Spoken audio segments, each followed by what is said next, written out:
Si on regarde la surface de la Terre, on peut observer une répartition très différente entre les fonds océaniques et les continents.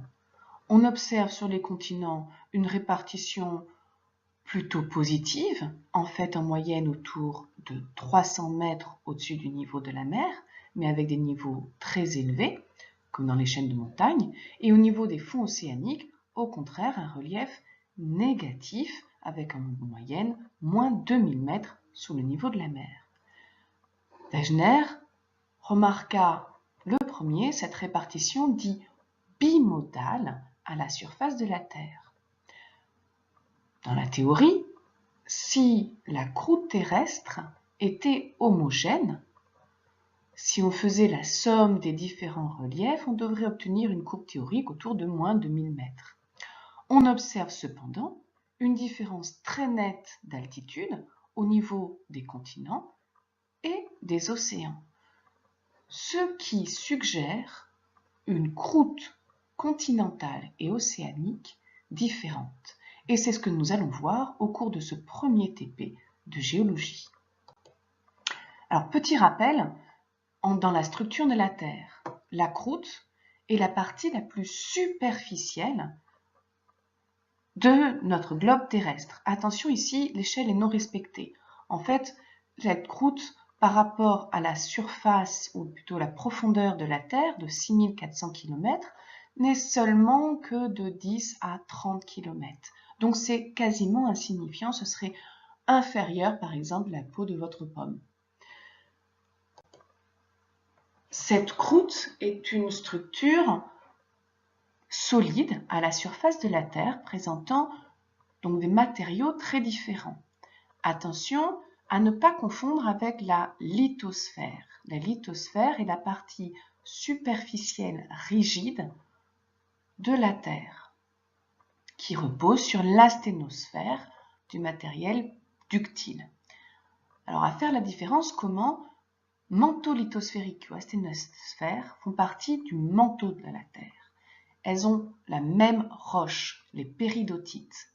Donc, croûte se sépare du reste du manteau lithosphérique par la nature de leur roche.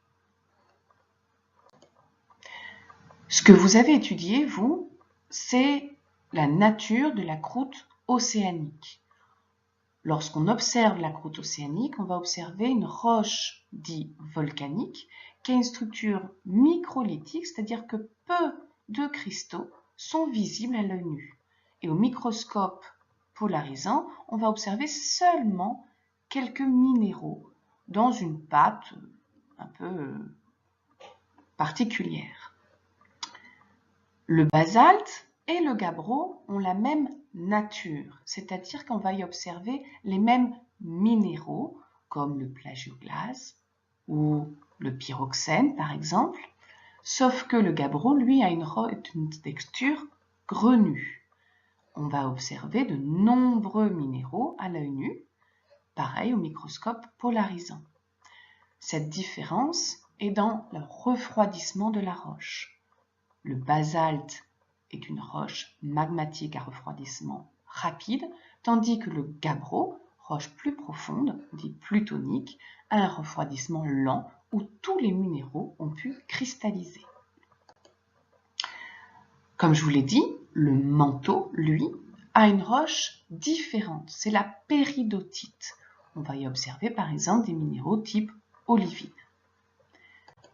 Et pour la roche continentale, elle va être caractérisée par un grand nombre de roches, mais surtout des roches type granit, qui est également une roche grenue. On va observer des minéraux à l'œil nu ainsi qu'au microscope polarisant. Mais ce n'est pas la seule roche. Ici, vous voyez une roche type magmatique. On peut observer aussi des roches dites sédimentaires, formées par l'accumulation et consolidation de sédiments. On a plein de petites particules plus ou moins fines qui peuvent plus ou moins s'observer à l'œil nu et qui sont déposées par exemple au fond d'un lac. Mais également des roches type métamorphiques. C'est des roches formées par la transformation de roches à l'état solide. Vous voyez ici qu'on voit que cette roche a subi de nombreuses contraintes qui ont orienté ces différents minéraux.